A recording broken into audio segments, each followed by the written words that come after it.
अस्सलाम वालेकुम वरहमतुल्लाहि वबरकातुहू। मुअज़्ज़िज़ नाज़रीन, उम्मीद है आप सब खैरियत से होंगे। कल एक पेपर हुआ है पाकिस्तान में, टेरोलॉजिकल डिपार्टमेंट का एक पेपर था। तो उसके 18 तारीख को 1 जनवरी 2025 को ये पेपर हुआ है। उसके कुछ क्वेश्चंस तकरीबन आधे क्वेश्चन मैंने इस पार्ट 1 में कंपाइल किए हैं। 50 एमसीक्यूज़ मैंने कंपाइल किए हैं। आपको पहले से बताता चलूँ कि ये क्वेश्चन एज़ इट इज़, उनके स्टेटमेंट्स एज़ इट इज़ नहीं होंगे, लेकिन क्वेश्चन भी बहुत क्लियर होगा और इसका आंसर भी बहुत क्लियर होगा। तो स्ट्रेट अवे जाते हैं, इसको इन क्वेश्चंस को डिस्कस करते हैं। बाकी आप नोट कर सकते हैं अपने साथ, और जिन बंदों ने ये पेपर दिया है तो उनको अंदाज़ा हो जाएगा कि ये क्वेश्चंस आए थे और इसका ये आंसर है।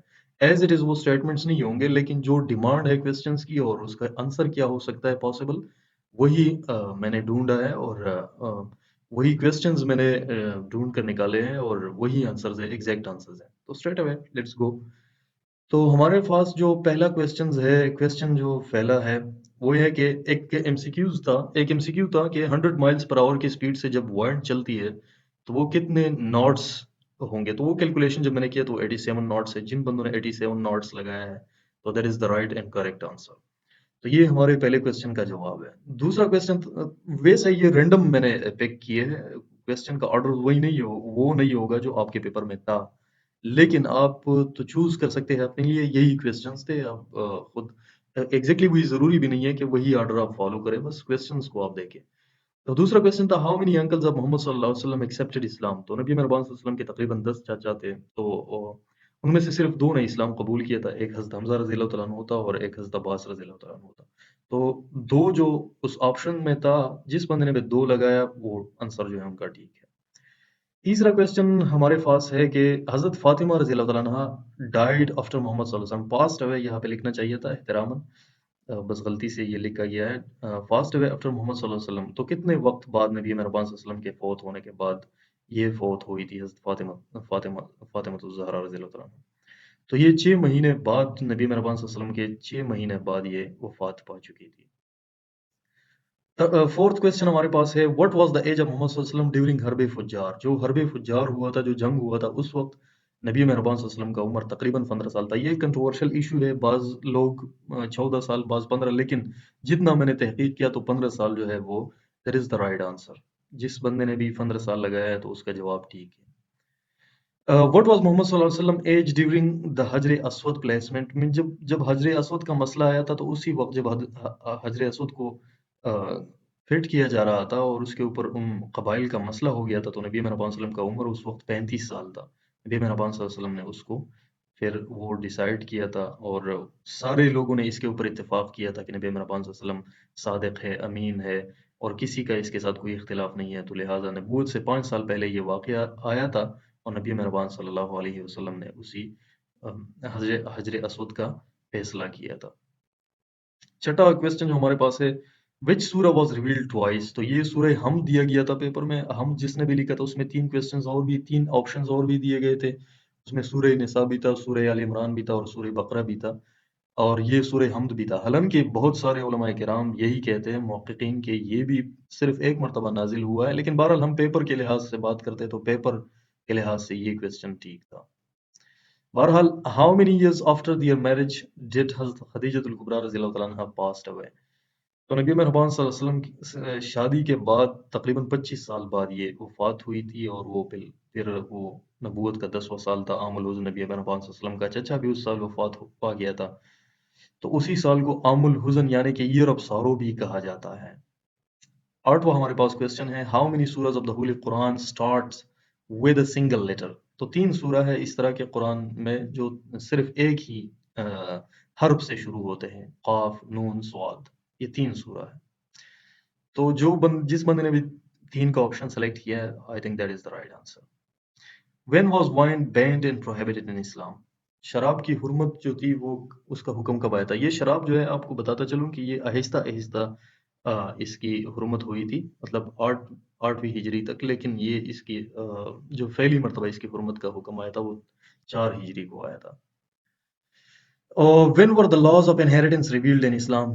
तो इसमें मुतअद्दिद मर्तबा इसके हवाले से वही नाज़िल हुई, बाद में भी, और 3 हिजरी को भी नाज़िल हुई, लेकिन पहली मर्तबा, अगर क्वेश्चन इस तरह था कि पहली मर्तबा कब रिवील हुई, तो 3 हिजरी को ये हुआ था। तो there was the option 3 was the option there in the paper. What was the age of Muhammad sallallahu alaihi wasallam when Abu Talib brought him to the Syria for the first time?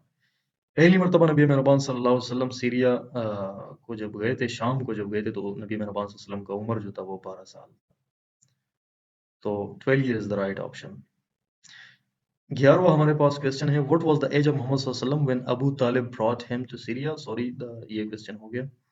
When was the खिलाफत of हज़रत Ali रज़ी अल्लाह तआला अन्हु, मतलब हज़रत Ali रज़ी अल्लाह तआला अन्हु का खिलाफत जो था ये कितने सालों पर मुश्तमिल था, मतलब कौन सी साल से कौन सी साल तक था? तो ये 656 सीई से लेकर 661 सीई था। उससे पहले 644 से लेकर 656 तक हज़रत उस्मान रज़ी अल्लाह तआला अन्हु का दौर था। How many time is the word Quran repeated in the Holy Quran? तो ये 70 मरतबा कुरान में कुरान का जिक्र आया है।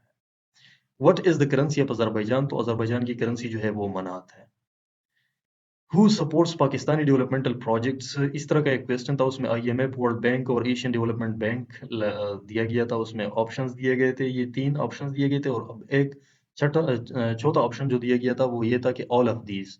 तो वो ऑप्शन डी जो था वो बिल्कुल करेक्ट ऑप्शन था, all of these. Which type of clouds indicate clear weather? तो ये cirrus clouds हैं, ये हायर एल्टीट्यूड पे होते हैं, ये thin wispy and appearance होते हैं, generally indicate fair weather।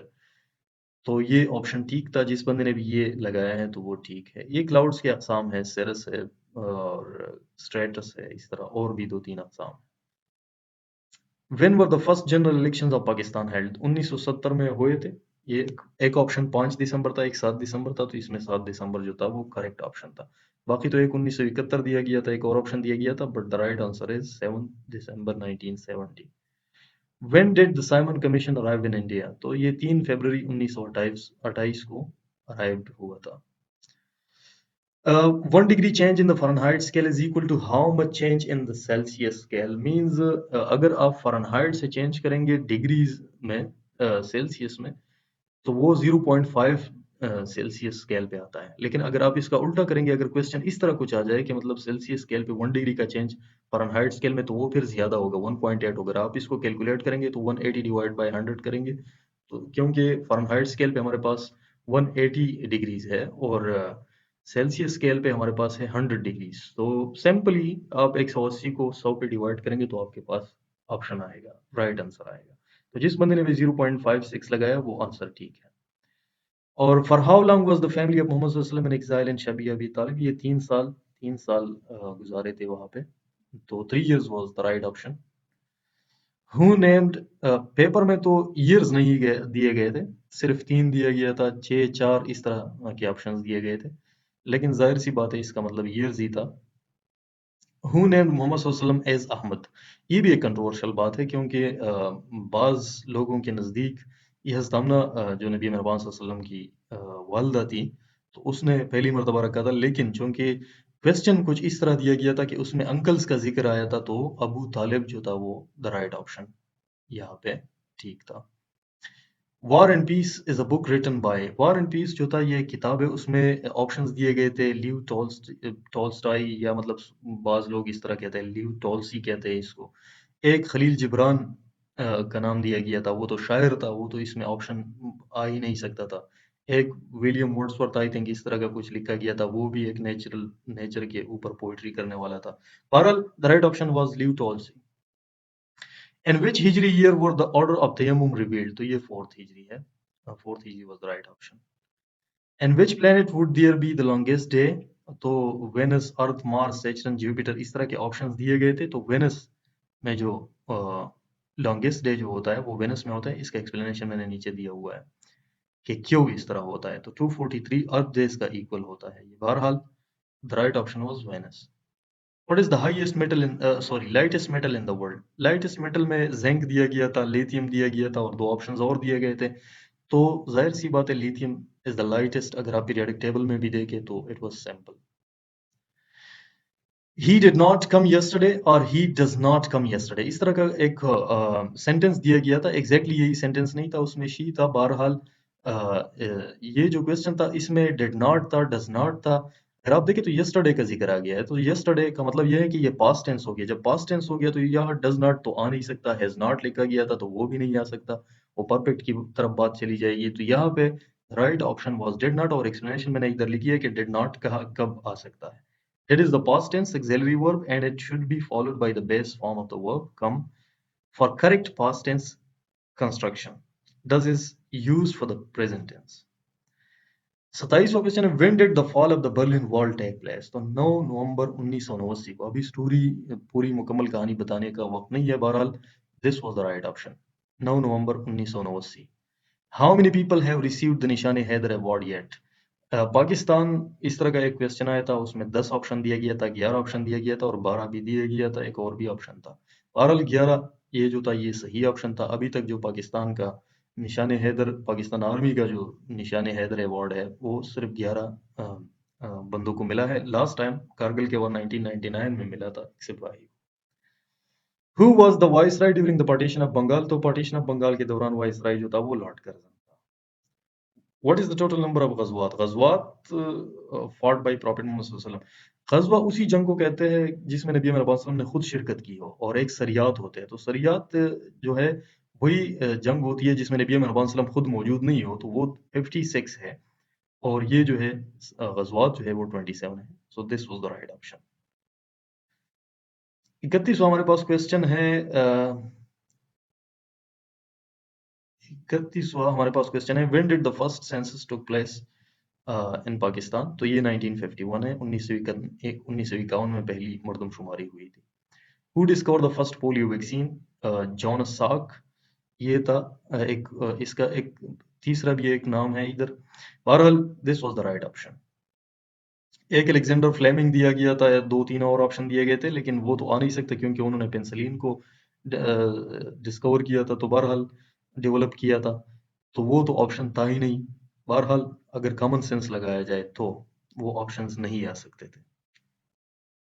How many time is zakat mentioned in the holy Quran. तो 32 मरतबा ज़कात का जिक्र आया है। अगर नमाज के बारे में कहा जाए तो नमाज का जिक्र 700 मरतबा है। Who discover the ozone layer. Charles Fabry ने 1913 में। एक और क्वेश्चन आया था कि एक sister organise WMO is a sister organization of the United Nation, what does this mean. तो उसमें ऑप्शंस दिए गए थे वर्ल्ड मेटेरोलॉजिकल ऑर्गेनाइजेशन, इस तरह 2-3 ऑप्शंस और दिए गए थे। तो वर्ल्ड मेटेरोलॉजिकल ऑर्गेनाइजेशन जो था वो this was the right option. How many members were there in the Shimla deputation. तो 1906 में जो शिमला डिपुटेशन हुआ था, सर आगा खान उसकी सरबराही कर रहे थे, तो उसमें तकरीबन 35 मेंबर्स थे, 35 मेंबर्स थे। सो 35 was the right option. Baglihar dam is constructed by India on which river. तो चनाब रिवर के ऊपर है ये। This is the right option. As Jinnah was the first Governor General of Pakistan, what else did he look after? Foreign affairs और financial affairs? यहाँ पर अगर आप देखें तो ये दोनों के बारे में बहुत ज्यादा क्यूरियस था, लेकिन फाइनेंशियल अफेयर्स या राइट ऑप्शन इसलिए ठीक है कि उस वक्त पाकिस्तान में खसूसी तौर पर उन्होंने जो रिहेबिलिटेशन का काम शुरू किया था, कायद आजम उसकी निगरानी खुद कर रहा था। तो मेरे ओपिनियन में, मेरे ख्याल में ये ऑप्शन जो था ये राइट ऑप्शन था फाइनेंशियल अफेयर्स का। The great barrier reef is in. तो ऑस्ट्रेलिया में है ये।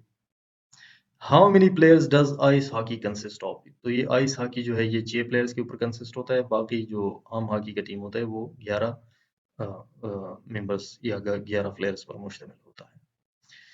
एक एनोलॉजी दी गई थी वाइंड हॉरिकेन, और उसके साथ 3 और ऑप्शंस दिए गए थे। एक और ऑप्शन ये एक ऑप्शन क्लाउड एंड रेन था।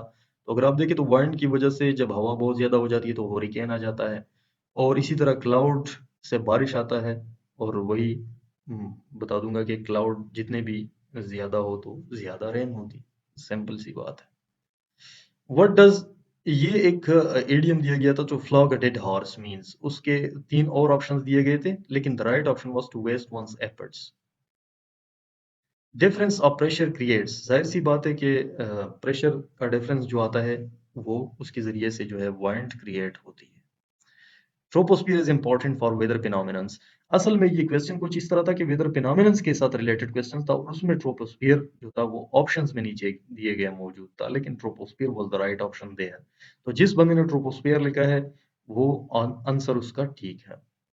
विच kind of clouds are straight and flat in nature. तो ये स्ट्रेटस क्लाउड थे। एक क्वेश्चन दिया गया था कि वो क्लाउड्स जो स्ट्रेट होते हैं वो फ्लैट और स्ट्रेट होते हैं इसी तरह का कुछ क्वेश्चन दिया गया था, लेकिन उसमें स्ट्रेटस क्लाउड जो थे वो that was the right answer. Remote sensing and mapping are useful in which kind of weather analysis. इस तरह एक क्वेश्चन दिया गया था कि रिमोट सेंसिंग के जरिए या मैपिंग के जरिए से हम कौन सा मतलब कौन सा कंडीशन एनालाइज करते हैं। तो डे टू डे वेदर तो हम इसके जरिए से मैपिंग के जरिए से नहीं कर सकते, और क्लाइमेट चेंज कर सकते हैं, क्योंकि क्लाइमेट चेंज जो है वो long term change in weather है, डेकेड्स पर मुश्तमिल है, सेंचुरीज पर मुश्तमिल है। तो उसके लिए जाहिर सी बात है हमें मैपिंग की ज़रूरत होती है, और बाकी जो है ये डेली इक्विपमेंट्स के ज़रिए से हम मॉनिटर करते हैं। लेकिन क्लाइमेट चेंज एक लॉन्ग टर्म चेंज है, डेकेड्स पर मुश्तमिल चेंज है। ये आम वेदर जो होता है ये घंटों के हिसाब से, दिनों के हिसाब से चेंज होता है, लेकिन क्लाइमेट चेंज जो है ये सदियों पर मुहित होता है और डेकेड्स पर मुहित होता है। तो इसलिए हमें ज़रूरत होती है मैपिंग के लिए। जिस बंदे ने भी क्लाइमेट चेंज लिखा है, climate change was there in the option, so climate change जो भी जिस बंदे ने भी लिखा है, so that option is the correct option. What is the primary work of a meteorological station? तो इस तरह एक क्वेश्चन दिया गया था, उसमें कुछ ऑप्शंस दिए गए थे। उसमें एक ऑप्शन इस तरह भी था, to monitor and record weather condition. To monitor and record weather condition is the right option. जिस बंदे ने भी यही लगाया है तो वो ठीक है। बहरहाल एक और क्वेश्चन आया था कि उशर जो है वो कितना है? उशर कितना होता है? तो वो 1/10 होता है। वो मैंने यहाँ क्वेश्चंस में इंक्लूड नहीं किया है। तो 1/10 जिसने भी लगाया है, that is the right option. और बाकी ये वीडियो अगर फ़ायदेमंद लगी हो तो thank you so much for watching this video. Like और सब्सक्राइब ज़रूर करें, और if you want so tell me, I will make another video. बाकी जो एमसीक्यूज़ होते हैं कोशिश करेंगे कि उसी के ऊपर सोचिए और उसको फिर यहाँ पे इंक्लूड करें। Thank you so much for your patience. अल्लाह हाफ़िज़। Audio Jungle.